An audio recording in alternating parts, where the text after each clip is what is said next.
ये word by word लोगों को बता देते हैं रेफरेंस के हिसाब से अपनी। जी जी। तो तो कजिन मैरिज इस्लाम में अलाउ है, ये तो बात सबको ही पता है। हम पहली की रेफरेंस की तरफ बढ़ते हैं। सूरह निसा चैप्टर 4 और वर्स 23, जहाँ बताया जाता है, और तुम पर हराम कर दी गई है तुम्हारी बेटियां, तुम्हारी माएँ और खालाएं, तुम्हारी फूफी और तुम्हारी माए, जो मतलब फोर्थ स्टेप मदर होती है, उनके बारे में बात हो रही है। बहन की और बहन की बेटियां और भाई की बेटियां। अगर हम इसका पूरा ट्रांसलेशन पढ़ते हैं, तुम पर हराम कर दी गई है तुम्हारी माताएं, तुम्हारी पुत्रियां, तुम्हारी बहनें, तुम्हारी फूफियां और तुम्हारी मौसियां और तुम्हारी भतीजियां, तुम्हारी वे माताएं जिन्हें तुम्हें दूध पिलाया हो, दूध पीने से संबंधित बहनें, तुम्हारी पत्नियां की माताएं, मतलब हमारी जो वाइफ की माएँ हैं, तुम्हारी पत्नियों की पुत्रियां, यानी हमारी लड़कियां हुई वो, जिनका पालन पोषण तुम्हारी गोद में हुआ। मतलब बहुत से ये एतराज ये भी करते हैं कि हम अगर किसी का पालन पोषण कर रहे हैं, मतलब किसी चाइल्ड को अडॉप्ट कर रहे हैं, वैसे अडॉप्ट का कल्चर इस्लाम में है नहीं, लेकिन अगर हम ऐसा कर रहे हैं, जो हमारी गोद में खिलाई हुई है, उससे हम शादी नहीं करते। यह हमें सूरह निसा बता रही है। और उन पत्नियों से तुम्हें संभोग किया हो, यदि उनसे संभोग ना किया हो तो तुम पर कोई दोष नहीं, मतलब अगर उनसे इंटरकोर्स नहीं हुआ हो हमारा तो कोई बुराई नहीं है। तुम्हारे सगे पुत्रों की पत्नियां, और ये कि तुम दो बहनों को एकमात्र करो, परंतु जो हो चुका है वास्तव में अल्लाह अति शैंतील दयावान में, मतलब जो पहले हो चुका है उसके लिए माफी मांगे, अल्लाह दयावान है, मतलब गफूरुर रहीम है। तो इसके अंदर बिल्कुल। हमें क्लियर पता चलता है हमारी क्या क्या बाउंड्री है। तो यहाँ पर जो अडोप्ट अडोप्ट वाला जो ये क्वेश्चन उठाते हैं, वो भी काफी हद तक सोल्व हो गया। इसके अंदर सब हो गया। क्लियर मेंशन है इसी कि आयत में जिनका तीन चार चीजें जी क्लियर हो जाती हैं। जैसे तीन जिनका चार चीजें, पालन जैसे आपने, जी आप जी कंप्लीट कर लीजिए। जिनका पालन पोषण तुम्हारी गोद में हुआ हो, मतलब पालन पोषण गोद में हुआ हो, मतलब वो तुम्हारी बेटी नहीं है, वो ऐसा बताने की कोशिश कर रहे हैं वहां पर। तो इससे हमें काफी हद तक क्लियर हो जाता है। इसके आगे हम चलते हैं। दादिया तथा नानिया भी इसी में आती है। ये मतलब अलग से कमेंट्री है, ये आयत का कोई इंटरप्रिटेशन नहीं है, ये कमेंट्री अलग से है। दादिया तथा नानिया भी इसी में आती है। इसी प्रकार पुत्रिया में अपनी संतान की नीचे तक की पुत्रिया, मतलब आपकी देवती देवता से भी नीचे, और बहनों में सगी हो या पिता अथवा माता से हो, मतलब स्टेप हो या सगी हो। फूफियों में पिता तथा दादा की बहनें, और मौसियों में माताओं और नानियों की बहनें, तथा भतीजी और भांजी में उनकी संतान भी आती है। मतलब अगर हमारी कोई भतीजी है तो हम भतीजी की लड़की से भी शादी नहीं कर सकते। हदीस में कि दूध से कहो वे सभी रिश्ते हराम हो जाते हैं जो गोत्र से हराम होते हैं। सही बुखारी की जो हदीस है वो 5099, और सही मुस्लिम की 1444 है। पत्नी की पुत्री जो दूसरे पति से हो, उसी समय हराम, मतलब जो दूसरे पति से हो लेकिन तुम्हारी वाइफ हो गई हो, वो भी हराम है आपके लिए। आगे चलते हैं हम।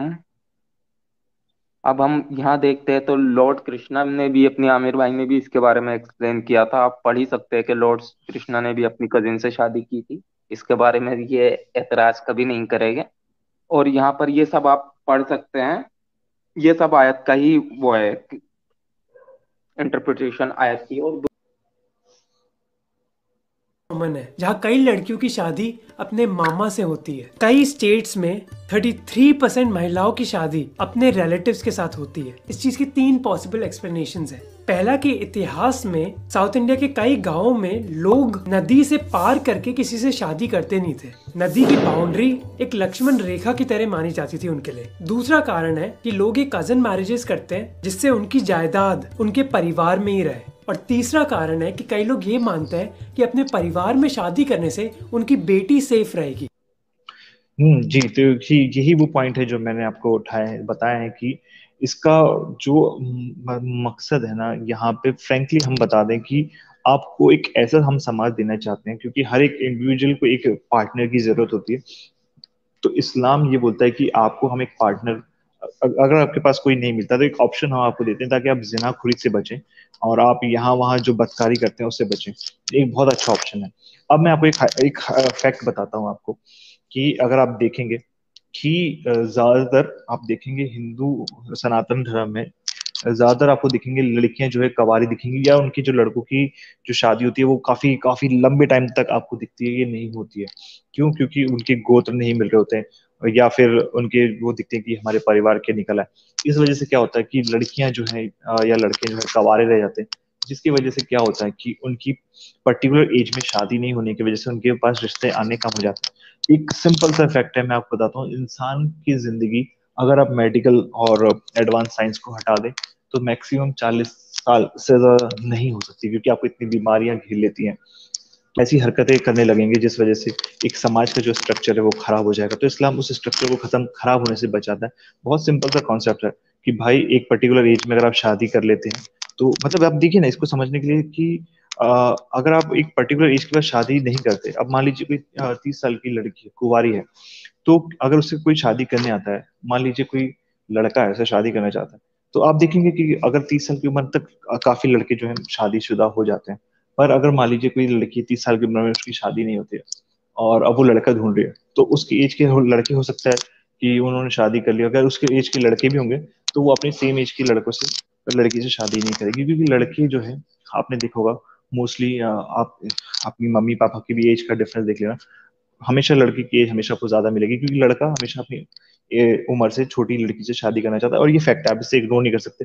कुछ एक आध एक्सेप्शन हो सकते हैं जहाँ पे लड़के और लड़की की उम्र ज्यादा हो, या लड़की की उम्र ज्यादा हो, लड़की की उम्र कम हो। ये बात करते हैं कि हमारे में तो बिल्कुल ऑप्शन ही नहीं है कि हम लोगों में क्या कहते हैं कजन मैरिज होती है। तो आपको यही बताना है इन लोगों को कि आपके में जो है ना क्रॉस कजन मैरिज का कॉन्सेप्ट है। अब क्रॉस कजन मैरिज क्या होता है, मैंने एक छोटा सा वीडियो बनाया है। देखिए, बहुत कम टाइम मिला था मुझे, मुश्किल से इस वीडियो को बनाने के लिए 2 या 4 मिनट लगे थे। हो ये उसकी क्वालिटी इतनी शायद अच्छी ना हो, पर आप एक समझ जाएंगे कि क्रॉस कजन मैरिज क्या होता है। और पर उसको मैं दिखाने से पहले, ये एक इन्हीं के सनातनी गुरु हैं, ये तो बताएंगे आपको। अब इनको सुनिए जब तक मैं वो वीडियो निकाल के आता हूँ। करके वो गोत्र हो जाता है जो पति का गोत्र है, और जो इधर का भाई था उसकी जो पुत्रादि संतानें होती है वो उसी गोत्र में रहती हैं जिसमें वो उसके पिता का जन्म हुआ। तो इस प्रकार से जब एक ही घर में रहने वाले भाई बहन के गोत्र परिवर्तन हो जाते हैं, क्योंकि भाई वही रहता है, उसका गोत्र सेम रहता है, लेकिन बहन क्योंकि दूसरे जगह शादी करके जाती है या वो कन्या, तो उसका गोत्र चेंज हो जाता है, बदल जाता है। तो गोत्र के बदल जाने पर विवाह हो सकता है। तो इस प्रकार से ये यहाँ पर बताया गया कि गोत्र के जी, तो अब आप इसको, मेरे ख्याल से इसमें अफान भाई लोग जल्दी समझ नहीं पाएंगे, तो आप कहें तो वो मैं वीडियो चला दूं अगर आपकी इजाजत हो तो। जी बिल्कुल, परमिशन, आप चला जी सकते हैं। जी जी। क्योंकि ये मैंने जानबूझ के इसको फास्ट फॉरवर्ड किया था, क्योंकि मेरा था कि लोग क्योंकि जी इतनी जी देर तक देखते नहीं है। जी। बाकी मैंने ये एक आपकी तरफ से किया युहान, प्रेजेंटेशन। जी जी, जी, एक मैं ले लेता हूँ उनको। युहान भाई है, सलाम कर रहे हैं वो। वालेकुम अस्सलाम भाई, जी, ऊपर वालेकुम आना अस्सलाम चाहते हो योहान तो भाई। आ जाइए आप। लिंक दे दिया हमने आपको, आप आना चाहें तो आज हम वेलकम है।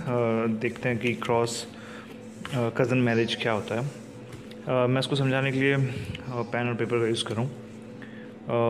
देखिए, जैसे पेरेंट है,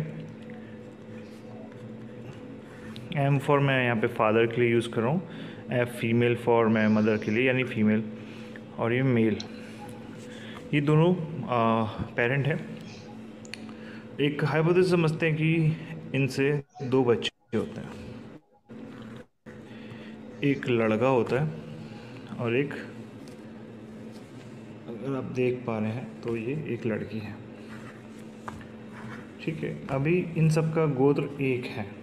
ठीक है, मान लीजिए ये सेम गोत्र को इनहेरिट कर रहे हैं। मैंने फीमेल्स पे नहीं लगाया क्योंकि ज़्यादातर मेल डोमिनेंस को ही माना जाता है। ठीक है, अब मान लीजिए इनकी शादी हो जाती है। ये लड़की बाहर से आई है, ये लड़का बाहर से आया। जो लड़का बाहर से आया मैं उसके लिए एरो लगा रहा हूँ क्योंकि ये आपको थोड़ा अच्छे समझ में आएगा, नहीं तो आप थोड़ा कंफ्यूज हो जाओगे। ये जो बाहर से एरो आ रहा है ये बेसिकली आपको दिखाएगा कि ये अलग गोत्र है। अब मान लीजिए ये दोनों की जब शादी हो जाती है तो एक हाइपोथेसिस और समझते हैं कि मान लीजिए इनके भी 2 बच्चे होते हैं। दोनों में से मान के चलते हैं कि एक लड़का एक लड़की दोनों को होते हैं। ये अभी भी सब कज़न ही हैं आपस में। ये थे असली भाई बहन, अब ये थे असली में कज़न। अब यहाँ पे समझते हैं कि इस मेल की शादी होती है, ये सेम गोत्र को कैरी कर रहा है, ठीक है। अब इनके बच्चे हो चुके हैं ये। अब यहाँ पे मान लीजिए इनकी भी शादी होती है और इनकी भी शादी होती है। इनको मैं नहीं कर रहा हूँ क्योंकि फिर वो बहुत लंबा हो जाएगा और आपको समझ में नहीं आएगा, वाइस वर्सा भी हो सकता है, उससे कोई फ़र्क नहीं पड़ने वाला बेसिकली। अब यहाँ पे देखिए, यहाँ पे जो गोत्र है, अब यहाँ पे जब इसकी लड़की की शादी होती है अलग गोत्र है, यहाँ पे फीमेल जो है अलग है, यानी ये गोत्र जो है इन इस सेम आ रहा है, पर यहाँ पे गोत्र जो है 2 बार चेंज हो चुका है। अब मान लीजिए इनके भी बच्चे होते हैं, इनके भी बच्चे होते हैं, मेल फीमेल, मेल फीमेल। अब ये बच्चे क्या है ना, ये आपस में मैरिज कर सकते हैं, ठीक है। ये होता है क्रॉस कज़न मैरिज।